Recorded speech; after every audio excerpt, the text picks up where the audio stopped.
Greetings to you all. Welcome back to Shexa's YouTube channel.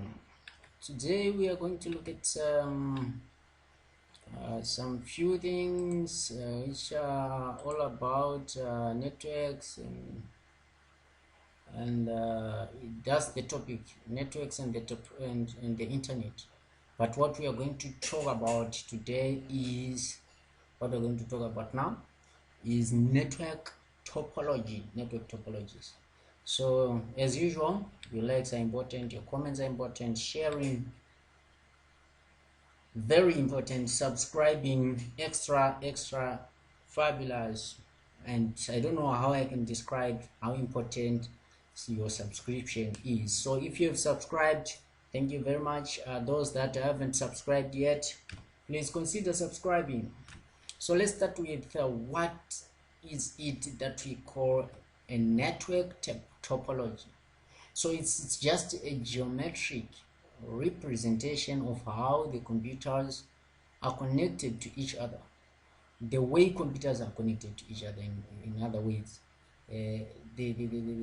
how is each computer connected to the other computer, and what's the structure, what's the picture that you see when you see connected computers.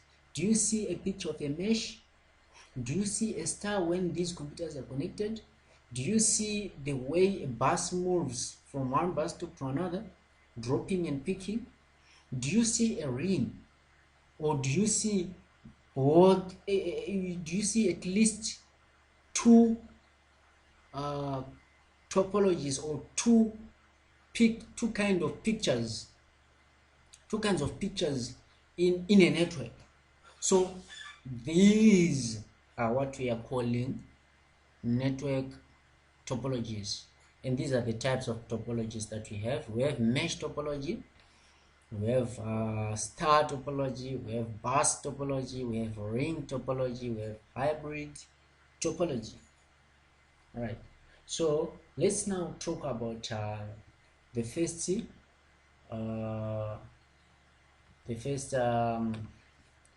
topology, which is called mesh topology. In mesh topology, each device is connected to every other device. It is connected to every other device on the network through a dedicated point-to-point link. As you can see from this picture, each device is connected to each and every other device that is within the network. And the media that is used is a dedicated point-to-point link. You see, so when we say dedicated, it means that the link only carries data for the two connected devices only. It carries data for only two connected devices. So this one is dedicated add, carrying data from this to that. This one is dedicated for this one to that one. You see. So let's say we have n devices in the network. Then each device must be connected with n-1 devices of the network. So what do we mean? If we have here we have 1, 2, 3, 4, 5 devices. So each device is connected to 4 devices, excluding itself. So we're excluding the device itself. So let's say let's check here. We have this device. We have 5 devices in the network, and this one is connected to how many? 1, 2, 3, 4 devices. So that's a mesh. So it's more like a fence, wire that fence, in other words. So number of links in a mesh topology of n devices would be n into n-1, closing bracket, all over 2. So for here we say the number of links is 5. Let me just say it 5 minus 1 times 5 divided by 2. So that's the total number of links in a mesh topology. So let's now talk about the advantages of mesh topology. Advantage number one is no data traffic issues, as there is a dedicated link between two devices, which means the link is only available for those two devices. You see, this device, this cable, is dedicated to communication between this device and that device. You see, so we do not have any traffic issue. If this cable or if this link is no longer working well, other links will continue working well. They will never be affected by this link. Advantage number two is mesh topology is reliable and robust, as failure of one link doesn't affect other links and the communication between other devices on the network. You see, so I think I've said it. When one link is dead, other links are not affected by that. Mesh topology is secure. That's another advantage. Mesh topology is secure because there is a point-to-point link. Thus, unauthorized access is not possible. This computer cannot have access to what this computer is sharing to that computer unless this links information to that through this link. So that's another advantage. I will just leave there. There are more advantages that you can find from the internet, and I'm going to give you some few disadvantages again about this kind of topology. So disadvantage number one, I would say the amount of wires. Now, as you can see, how many wires do we have? We have 5 minus 1 times 5, which is what? 20 divided by 2, 10 wires. You see, so you have 10 wires. The number of wires is a bit big, and in other words, I can say the amount of wires required to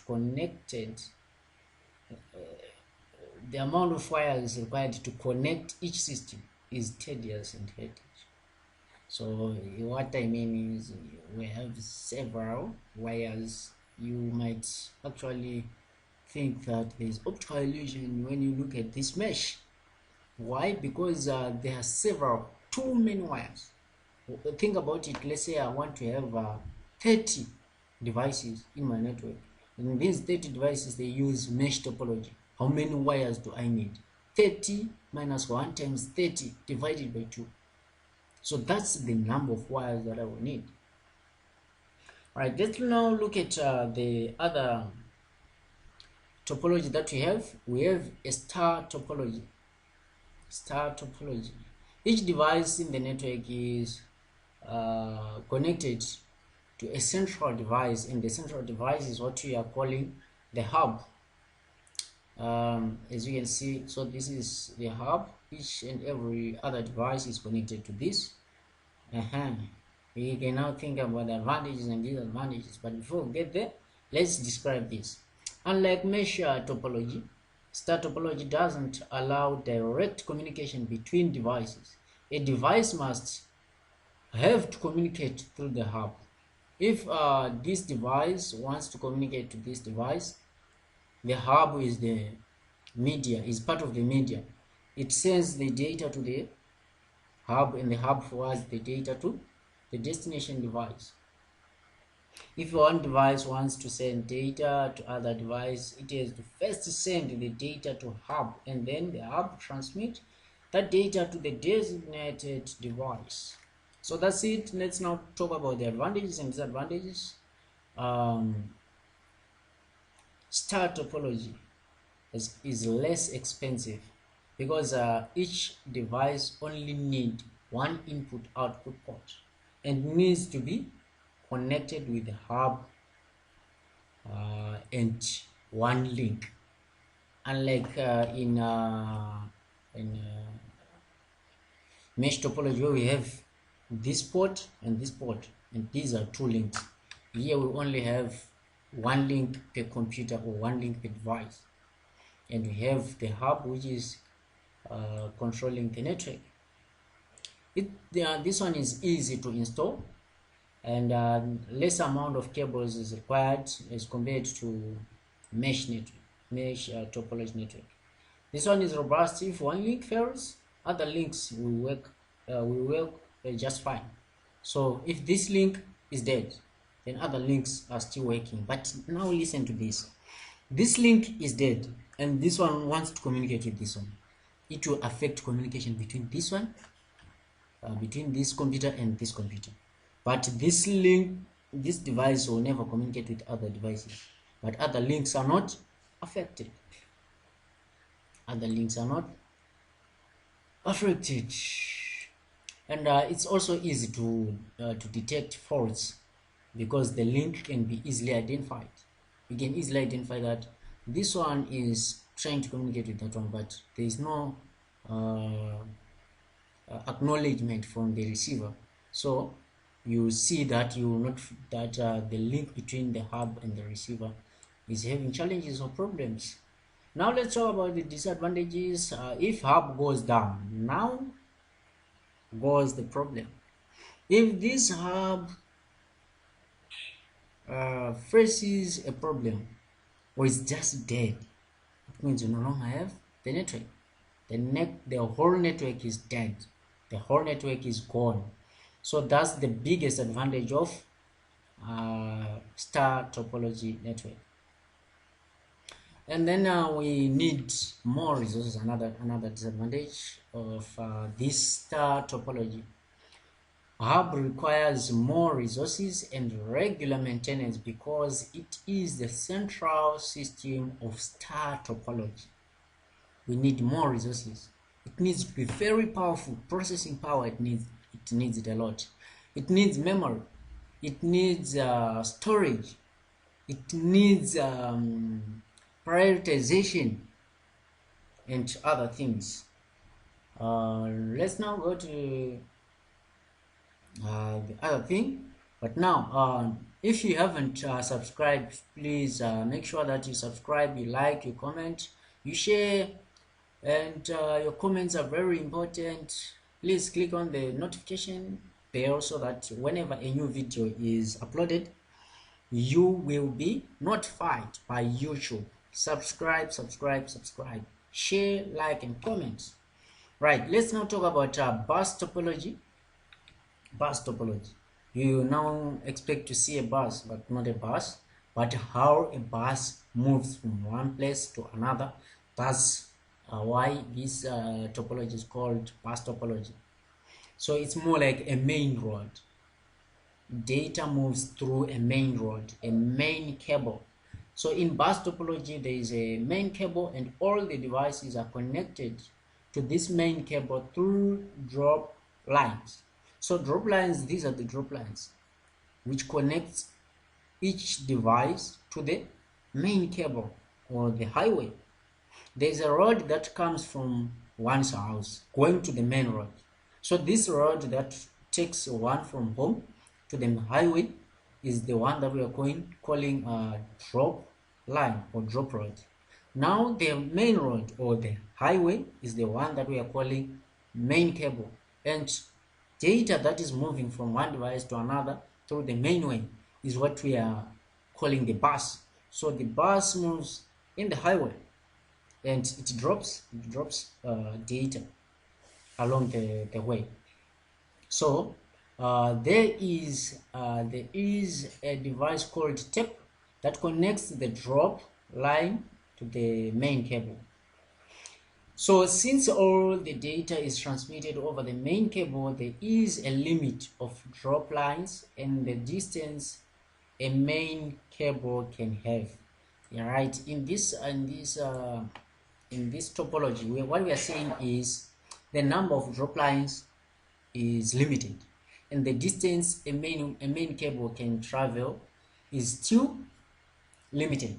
So this means the number of devices that we can have in this kind of topology is limited.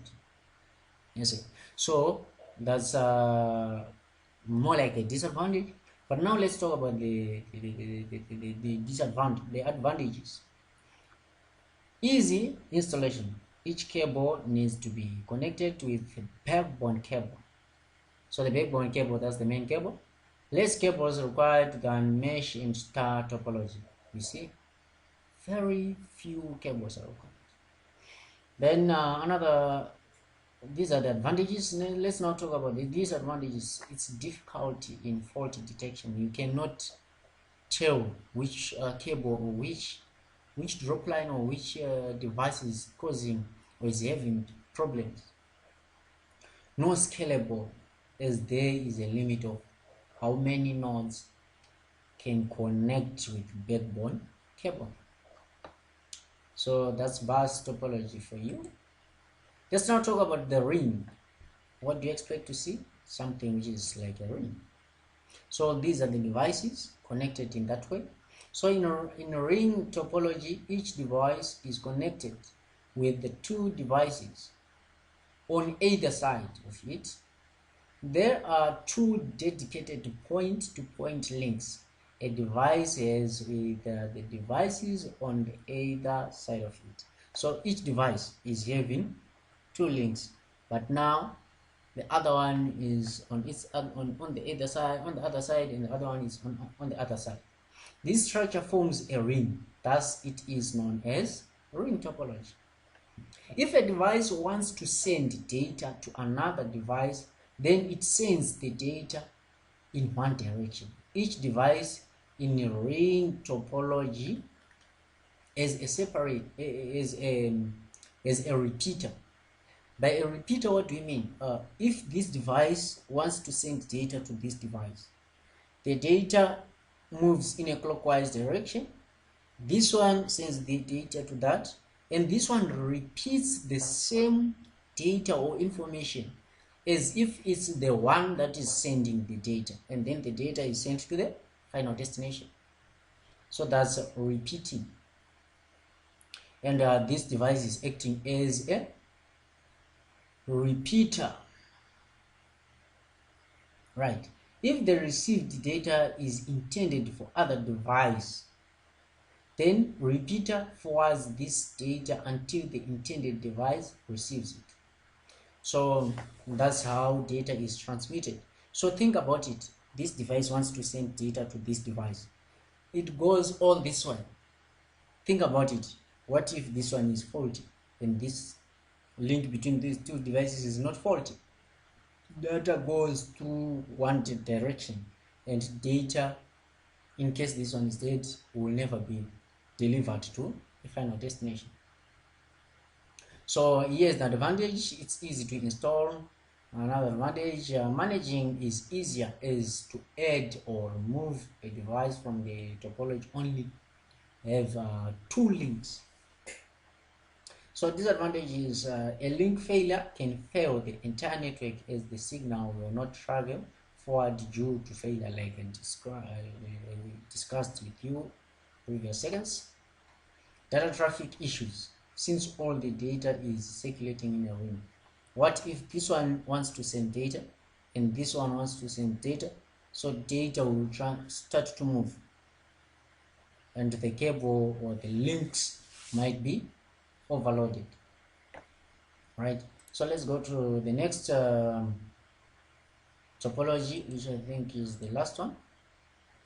This one consists of a combination of two or more topologies, and for example, a combination of star and mesh topology is known as hybrid.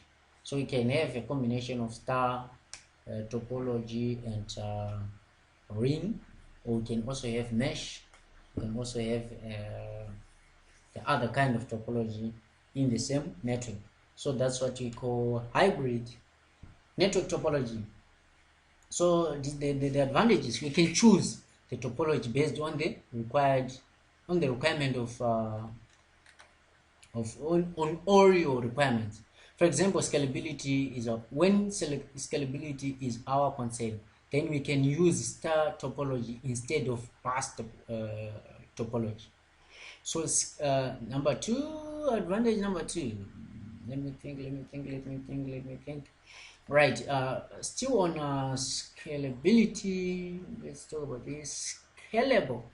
As we can, this network is very scalable, as we can further connect other computer networks with the existing networks, with the different topologies. Whenever we think that we need a network with an advantage of a mesh network, we can just put it in there. It's scalable, it can extend, it can expand, it can be bigger with easy. Right, disadvantages: fault detection is very difficult, since we can have many devices, and these devices are also have these networks, or these topologies can also have their own topology. Therefore it becomes a complicated big network. So installation is difficult, fault detection is difficult, design is also complex, so maintenance might become very expensive. Like I always say, please like, comment, share, and subscribe. So that's it for now. I wish you the best in everything that you do, wherever you are. So that's it for today. Thank you very much for watching this video. More videos are coming, so please subscribe so that you don't miss out any other new videos to be uploaded. Thank you very much. Goodbye. Enjoy the rest of your day.